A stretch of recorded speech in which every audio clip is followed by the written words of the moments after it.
À quelques heures de la finale de la Coupe du Monde de football en Russie, des personnalités françaises se mobilisent sur un sujet autrement plus grave. Le sort du réalisateur ukrainien Oleg Sentsov, condamné en Russie à 20 ans de prison pour s'être opposé à l'annexion de la Crimée par la Russie.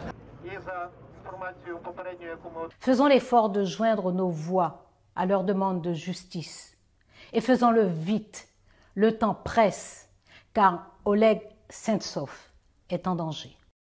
Parmi les intellectuels à se manifester, l'écrivain Michel Elchaninov qui a écrit il y a quelques jours une lettre ouverte à Emmanuel Macron. C'est un mondial qui donne une image à peu près positive de la Russie.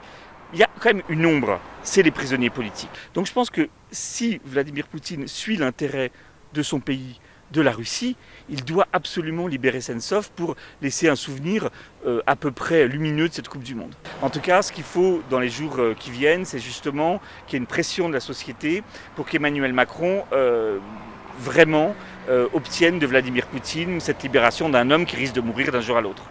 Le Kremlin, de son côté, rappelle que le cinéaste ukrainien a été condamné pour terrorisme. Oleg Sentsov est en grève de la faim et a déjà perdu 15 kilos. Le porte-parole du gouvernement français s'est borné pour sa part à estimer que les droits élémentaires de la défense de Sentsov n'ont pas été respectés.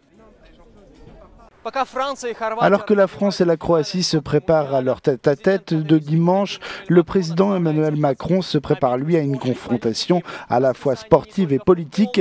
Il n'y aura pas que du foot à l'agenda du président français. Macron rencontrera Poutine en privé. On ne sait pas encore s'il abordera avec son hôte la question de la libération de Sentsov, qui est en grève de la faim depuis exactement 2 mois. Andrei Vaitovich, Evranews, Paris.